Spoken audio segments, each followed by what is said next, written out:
I know, weird. You're over there, right? The show's usually over there. We're gonna be over there soon.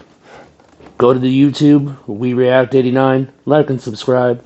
Go to TikTok, find us there too, and of course, right here. Now, let's get over to the fun part. See, I told you we'd be right back over here. Now it's time for the best part. Welcome back to We React. We got some videos here tonight, got some news for you. You know how we're gonna end it? The most high, because that's what we do here. But we got some of these ladies divorced, out here upset, because they lost everything. And now they just want to cry about it. Let's see. Okay. I have to ask it. Are there any men left in this entire universe that prefer a single mom in her 40s? Nope. Sorry, honey. Most of them don't. And if they do, they're probably going to be older than you. And if they're not, they're probably just there to smash. Sorry. I know. With a natural body. Come crash out with me. We're on brand today. Come crash out. Your husband informed me today that I would be a single mother of 4. Right. Ooh, that's rough.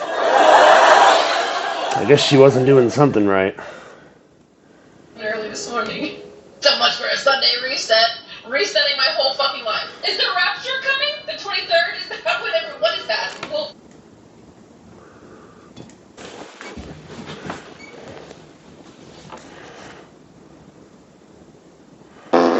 Yeah, not working out too well for you. will we all die? Is that gonna happen? Because take me first. I know I should not be sitting here crying because my husband's sending one a divorce. But yet, here you are. Look, I mean, all I can say is that if he really just came up to you one day and said that it was done and everything is over, I'm going to go ahead and tell you, he was probably already planning this for a good little while. Sucks, but it seems like you probably weren't doing too good. No, baby. So anyway, if you're into a good comeback story, if you're here for hot-ass glow-ups, because everybody fucking knows the girl glows the fuck up after a divorce, after a breakup, yo, it's coming. Yeah. There's not enough makeup or weight loss supplements in the world to glow you up, honey. Sorry. And more tattoos, because, honey, we gotta get that covered up. He already got his covered up, so it's no big deal. He was just a few months ahead of me. He already got his tattoo involved with her covered up 3 months prior. Was that not an indicator? Guess not. If you want to support a single mom of 4 in this economy, go ahead and smash that fucking follow button, get a few more followers, and maybe get TikTok paid so I can, I can't find it. So you can waste people's time because you have nothing good to say? This woman is having a... Want to help fund this. Studies show women are happier after divorce than men. What? No, it doesn't. And no, they aren't. Come on now. We all know that's a little bit of BS there. That's a little bit of cope. Let's hear what she has to say. Is this? Women are more likely to self-reflect. They're more willing to go inward and hold themselves accountable for the things that they need to change in order to get different results. They're more likely to go to therapy. They're more likely to hire a coach. Okay, well, if they did something to change to get different results, well, then how come they didn't do that while they were in the relationship so their significant other didn't leave them? Got any explanation for that? I didn't think so. Get the support, get the guidance, get the tools. They will invest in their well-being. They will join support groups. They will do what it takes to feel better, to not make the same mistakes. They take responsibility for their own happiness. They'll step outside of their comfort zones, create new relationships, find hobbies, and creative outlets.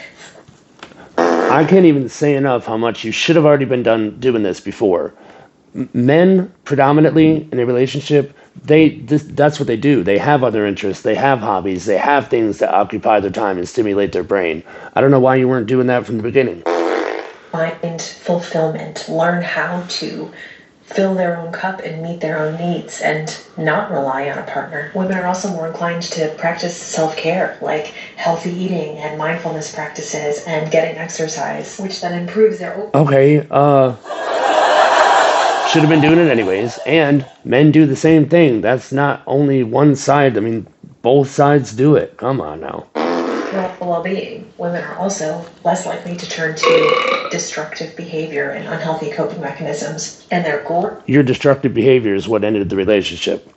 At reframing the situation and focusing on the future. They embrace the independence and the freedom. And all of Yeah, they embrace the independent. Shut up.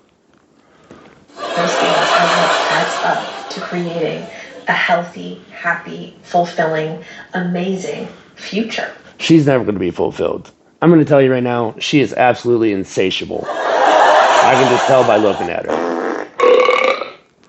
After divorce. She's right. But women fare off in divorce when women fare off far worse financially after divorce than men, and are Women do not fare off worse in divorce. When you factor in child support, alimony, and all of the stuff that they own together that gets divided, no, the men absolutely come out on the bottom there. Come on now. yes. Women fare worse? Yeah, men fare off worse psychologically, but women are more likely, their standard of living goes down, they're more likely to be in poverty, seek government. Yeah, their standard of living goes down a little bit because they're not getting all the money flow they got before. I mean, come on, that just makes sense. It's just how it goes. Please look this up. Men are more likely to suffer alcohol, drug abuse, unalive themselves, get sick. That's not a singular thing. That doesn't just go to one side. Women fall into that same thing. She doesn't have a very good mindset. All of those things, so psychologically men fare off worse after divorce, but financially women fare off worse. Well, that's just wrong on its face. Why is it? Yeah, I mean, pretty much. That's just wrong. That's not how it goes. 98% of the time, the guys are the ones that are getting taken advantage of in every single part of that, and it's always been that way. So I got some other. I'm going to go to my favorite part of the video, which is the Most High. And I got a video right here for you guys, and I want to talk to you about a few things afterward. Jesus wasn't a Christian. He was a Jew. And he didn't come to create a religion. The Bible, as we know it, didn't even exist when Jesus walked the earth. Not when Paul wrote his letters, not when Matthew, Mark, Luke, and John recorded their accounts. The Bible was literally compiled hundreds of years later by a pagan emperor for political reasons. That should tell you something.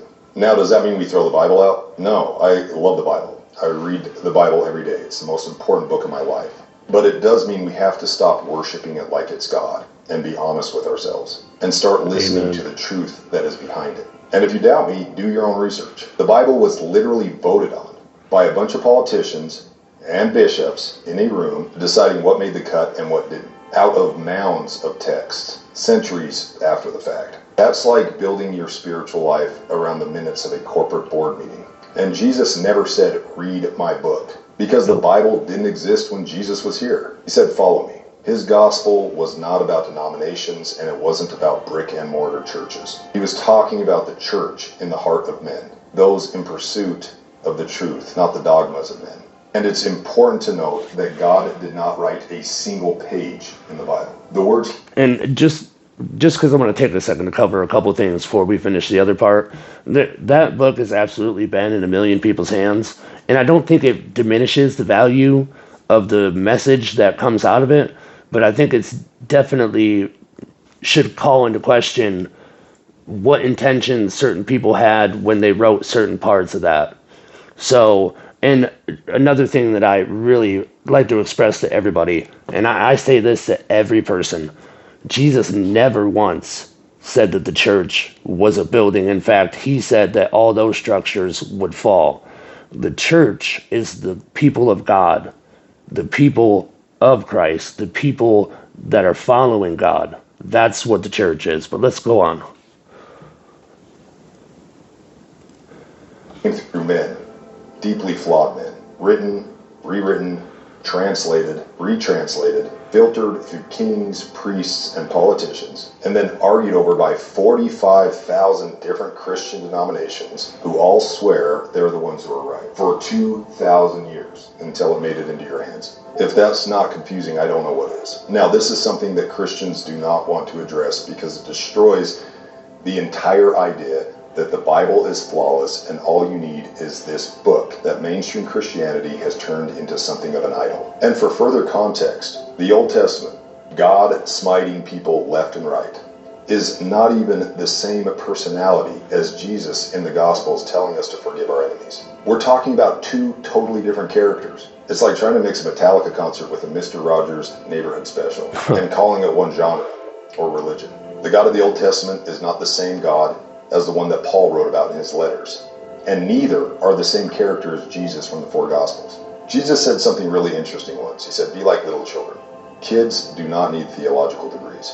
They need simple truth. The gospel was meant to be clear, freeing, and alive, not locked in denominational arguments and weaponized like the woke left and the stone-casting right. Because Yeah, and I just thought there was a great point in that video, because I think a lot of people take that book and instead of taking the lessons that come out of the book and the way it was meant to be used, they take it as they view that book like it is God, when that's just not the case. So, and I just want to stress this, and I can't stress it enough. The Bible is great, and it can do everything. It can change the way you act and you go about your life, and it's a great it's a great book, but seek God first.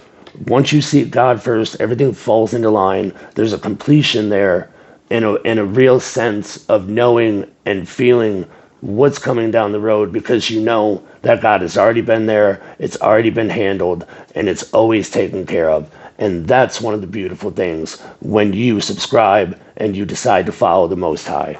I love you guys. Like and subscribe. Go to the YouTube channel. Leave some comments down there.